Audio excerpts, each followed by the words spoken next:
Welcome to Inside Politics with Kevin Klein, beyond the headlines, beyond the spin. Straight facts, sharp analysis, and common sense conversation you won't hear anywhere else. Let's get started.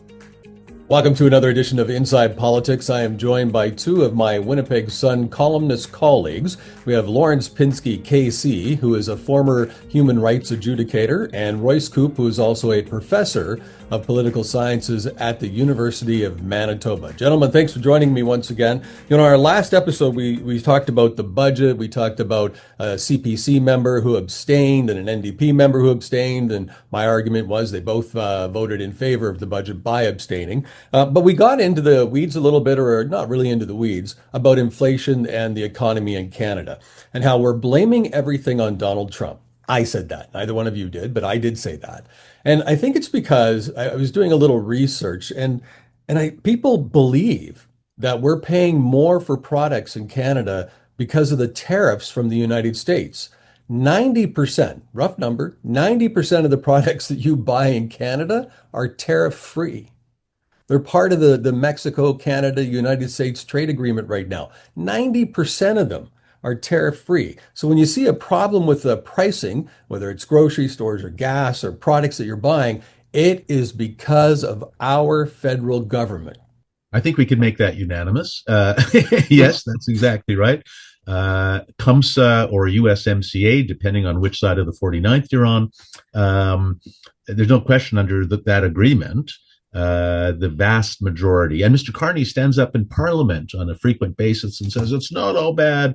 The majority of our products go through a tariff-free, and we have the best deal ever. Well, that deal expires in 2026 and is renewable in 2026. Yeah. God knows what Mr. Trump is going to do with the weak government in Canada if it's the same one by that point in time. Responsibility for inflation lies entirely with both the fiscal and monetary policy out of Ottawa.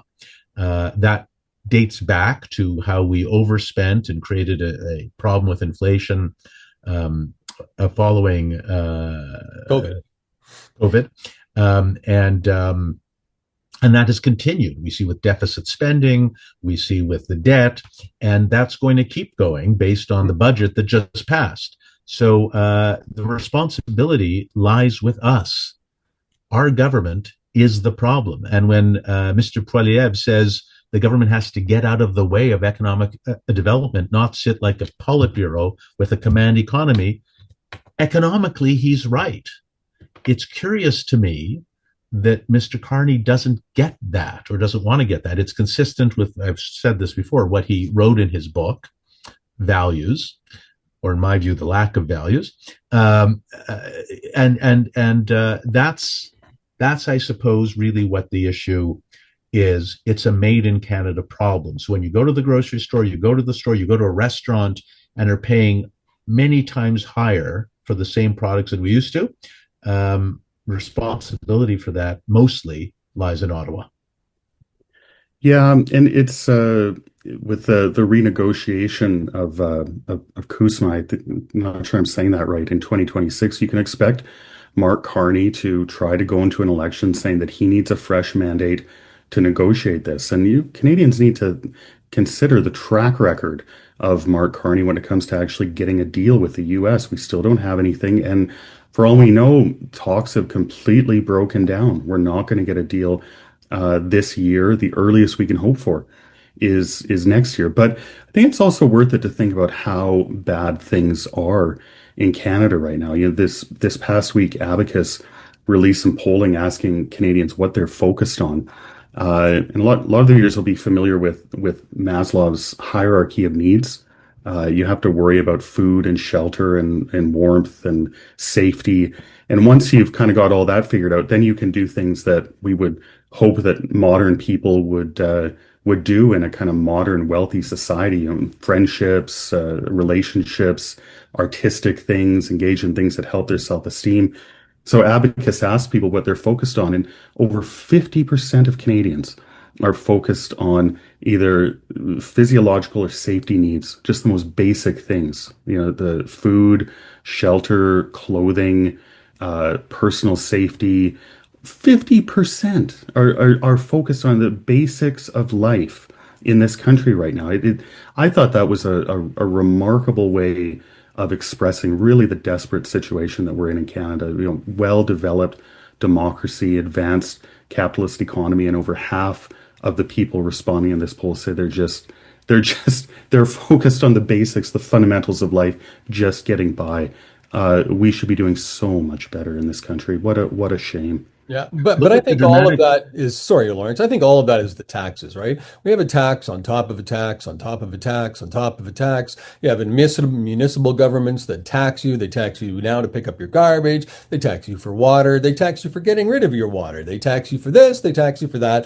If it moves, it gets taxed. If it stays still, it gets taxed. So, I mean, I think a lot of it has to do with that. I mean, the carbon tax on trucking alone is driving up the cost of fuel, but which is driving up the price of your products that we buy in stores. It's not the U.S. It's so interesting. The concealed carbon tax, because there still is a carbon tax, drives up food prices without any doubt whatsoever. It's just common sense. I'm sure we all know food bank use has dramatically increased over the last just few years. If you look back 5 years ago, that was a question I asked previously.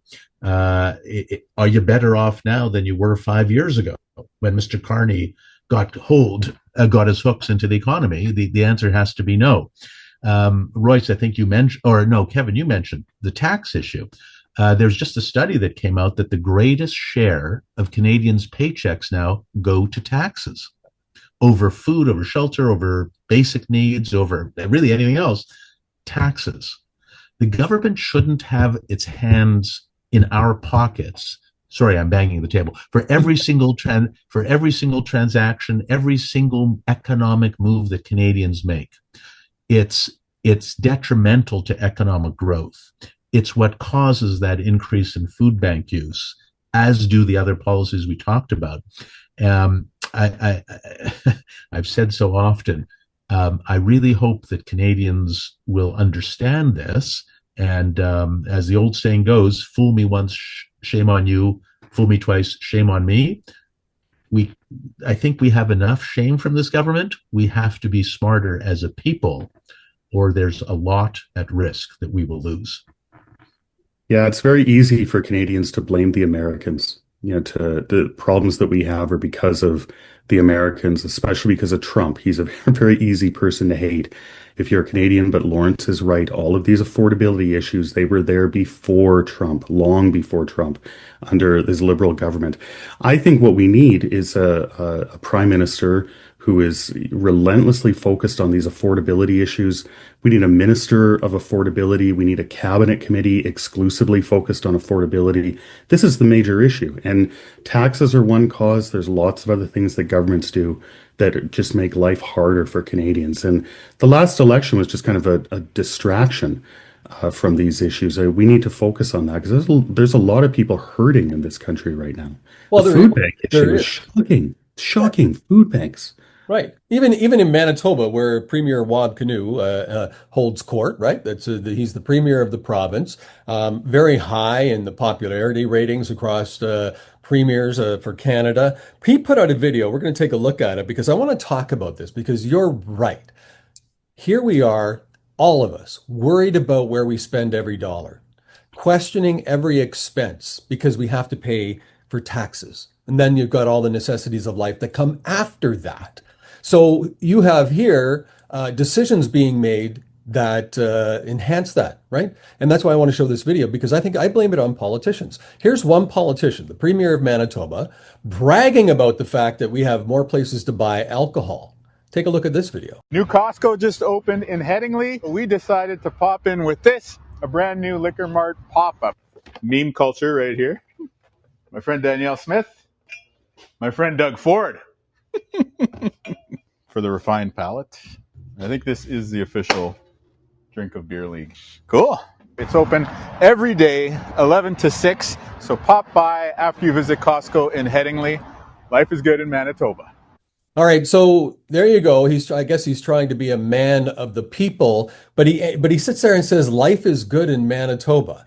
I have talked to sources close to that trailer being situated there, and it was spare no expense to get a trailer open next to a Costco so somebody could buy alcohol, which they could have done less than a mile away or a kilometer away.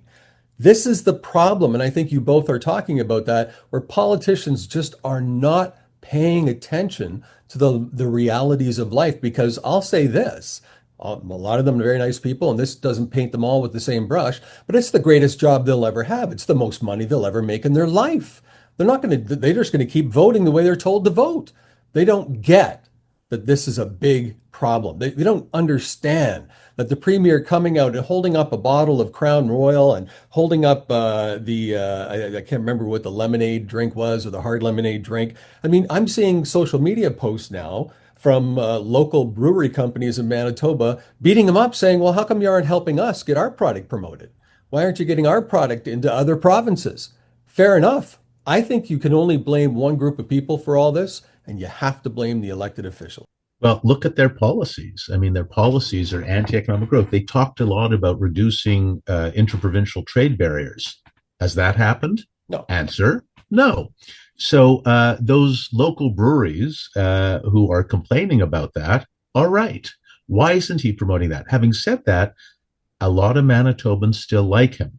He posted something really interesting, Mr. Canoe, so telling, really a really good playwright, a guy named Ian Ross, died recently, and it's a loss for all of Manitoba. He used to do a little segment on CBC back when one could stomach listening to CBC in the morning. I know it's quite a while ago, called Joe from Winnipeg, and he wrote other plays, and he was an artist and a storyteller and all of those things. Anyway, he's the guy who nominated Mr. Canoe when he ran in Fort Rouge, I think it was, which is a constituency here in Winnipeg. And Mr. Ross, in introducing him, said that a government or economies are like a tree, and sometimes it's a rotten tree. He said there are people who are woodpeckers who bang their heads like into a wall over and over again to bring down that tree, the system, he called it. I'm paraphrasing a little bit. And Mr. Ross said that those are valuable people. He said, Mr. Canoe, no, he said, then there are termites. Termites infiltrate the system and eat it from the inside and bring it down from the inside. He then said, Mr. Canoe is a termite. Think about that for a minute. Bringing down the system from the inside. And when you look at his economic policies and you look at really his, as I called it once before, the trouble with the law, you look at a variety of policies with that great grin he's got and his social intelligence. Isn't he bringing down the economy? Isn't he bringing down the system? Is there another explanation? And that's a big problem. But will Manitobans be able to see past it? And will a different party present an alternative, whether it's a Liberal party or a progressive conservative party? Will they present an alternative that's good enough, or good enough to attract people?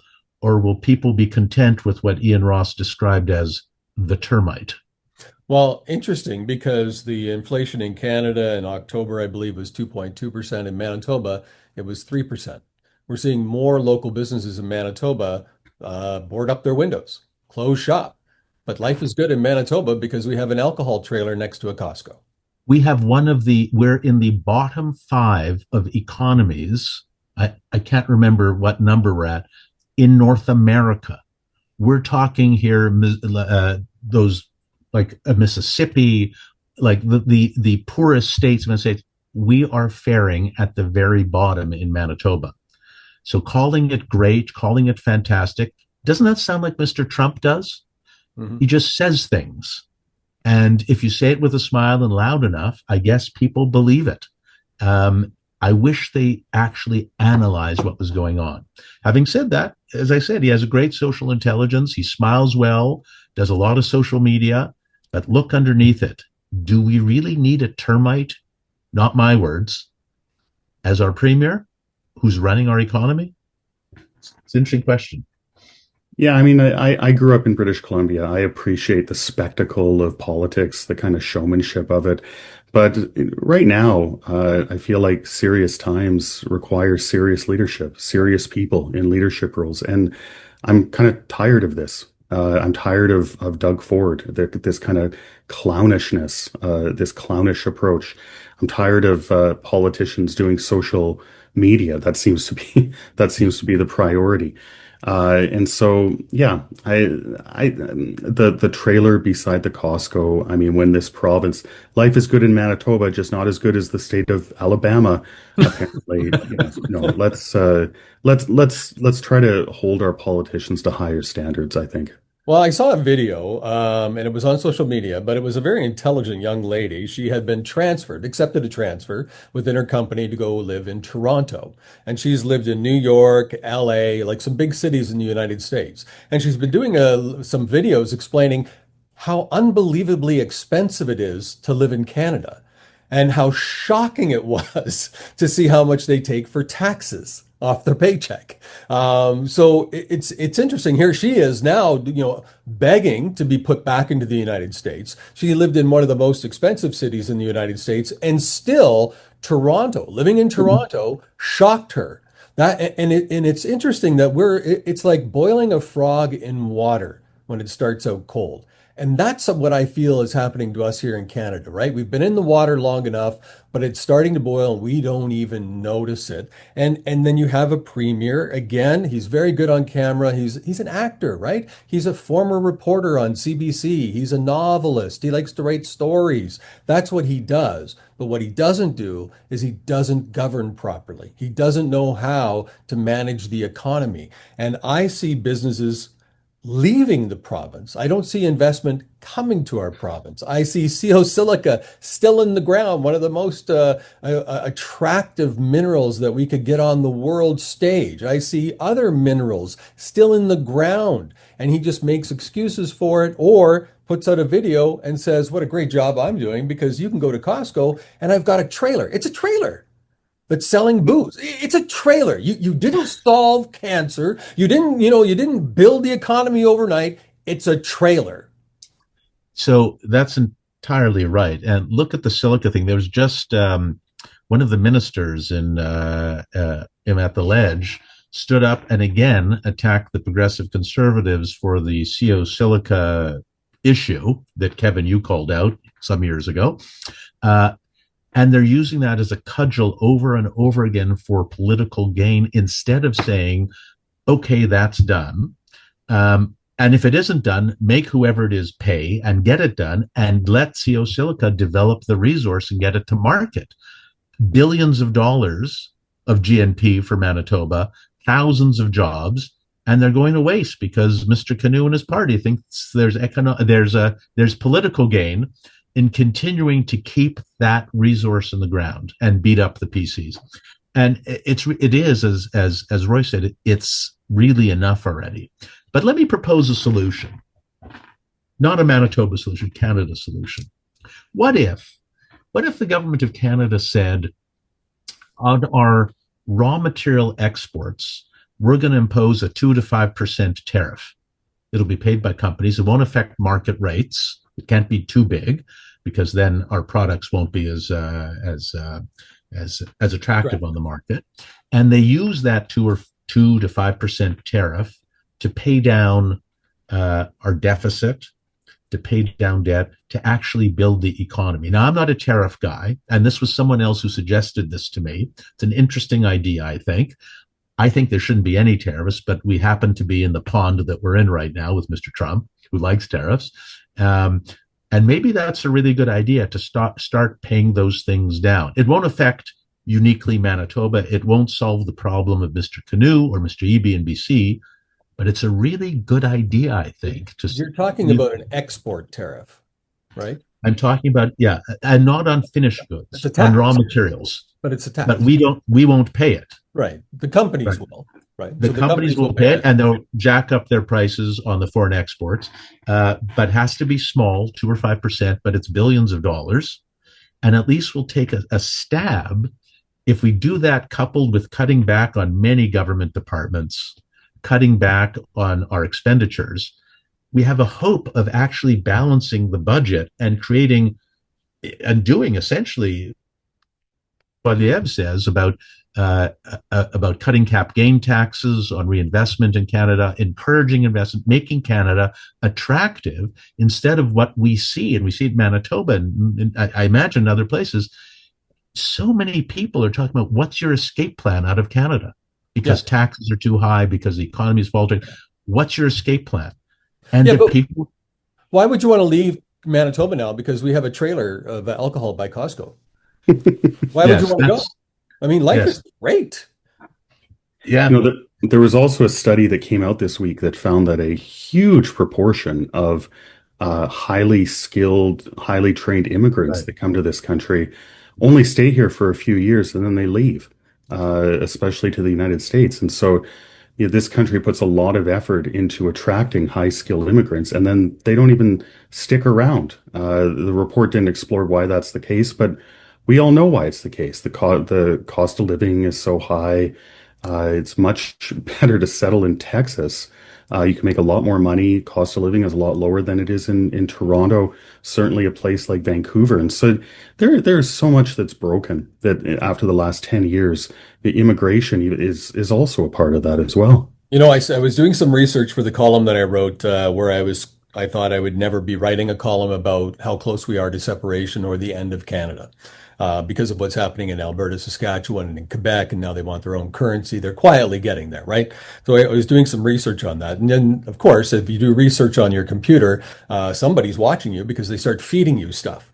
So I started getting fed videos of Canadians who got out. And there's a number of Canadians doing videos. And one that I was watching was a young guy, sold everything he had, and moved to Ecuador.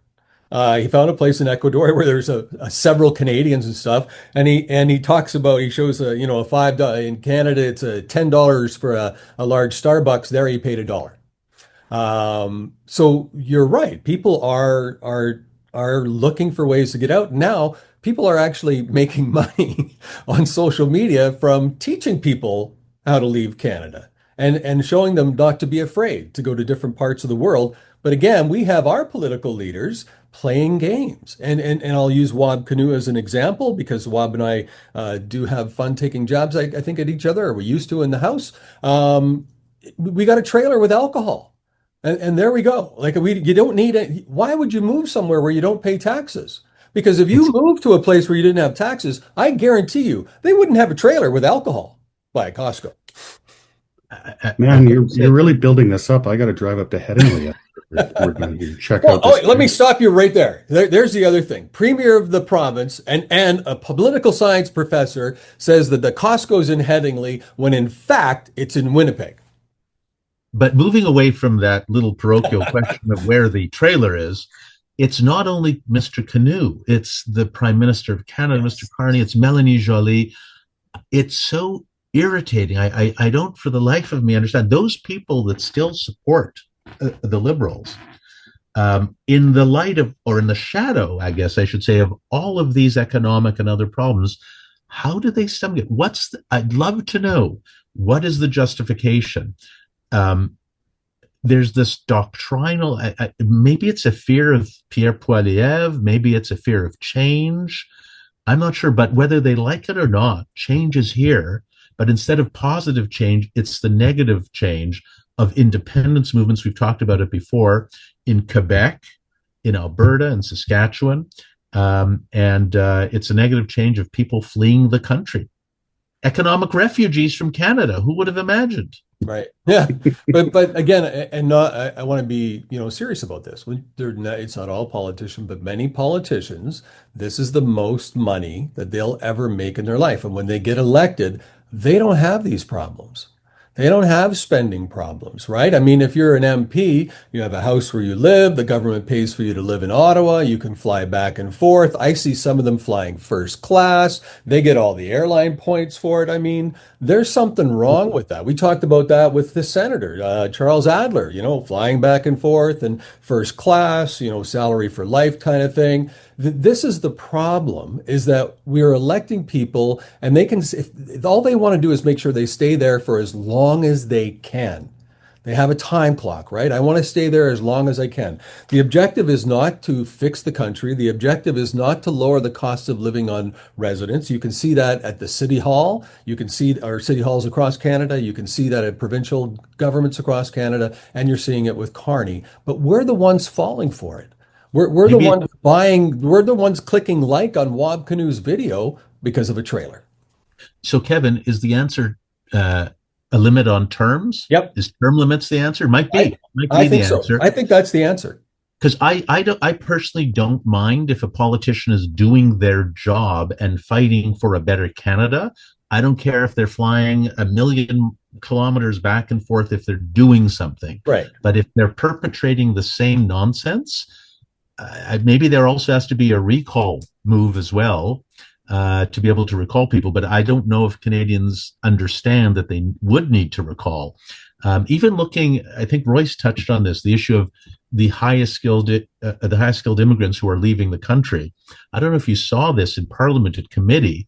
The Liberals just confirmed that for refugee status, people download an app and are supposed to self-report if they have any involvement with terrorist groups and a bunch of other things. Yeah. And it's gobsmackingly insane that that's what's happening in Canada.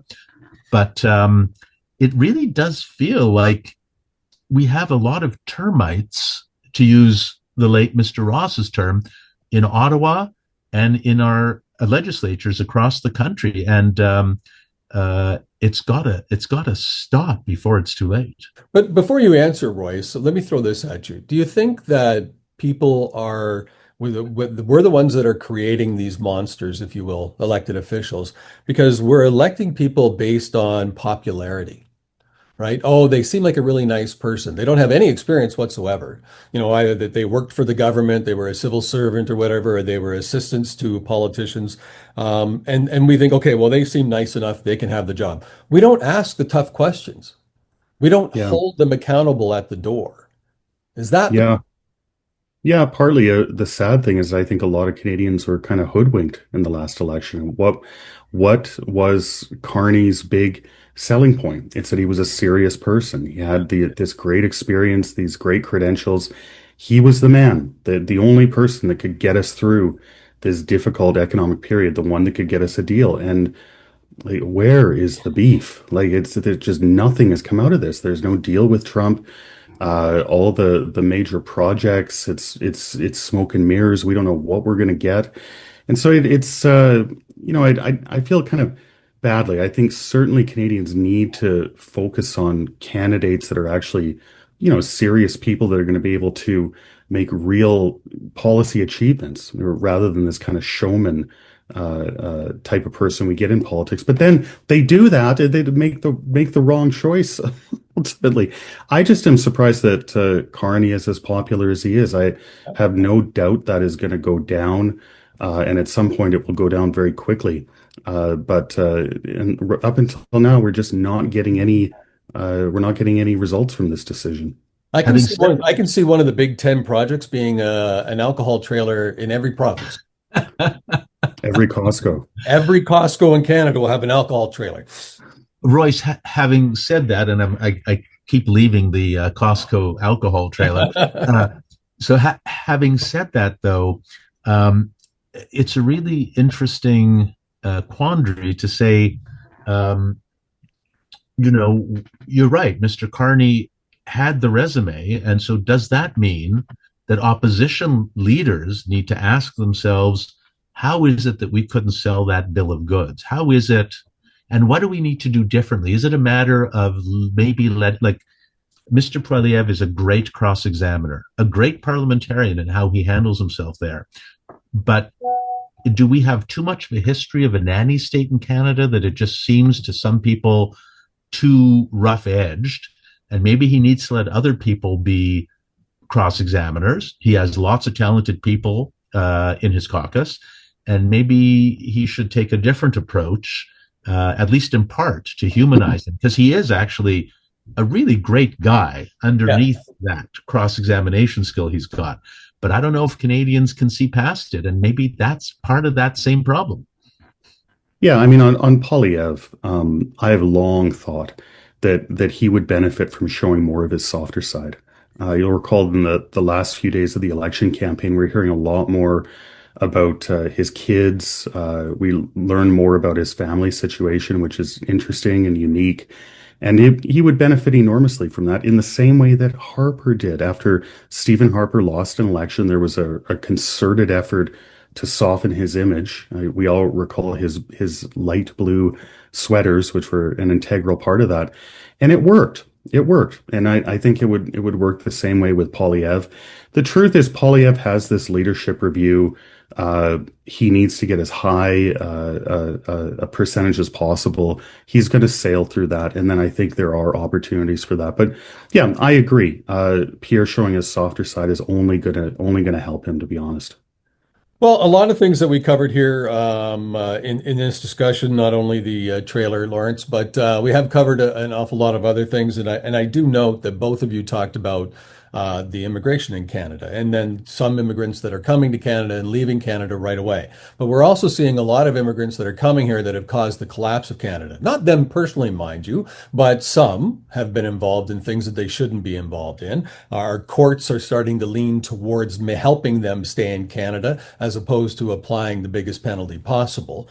And now we're seeing things happening at McGill University. I want to talk about. There's a big thing that happened at McGill University. The Senate.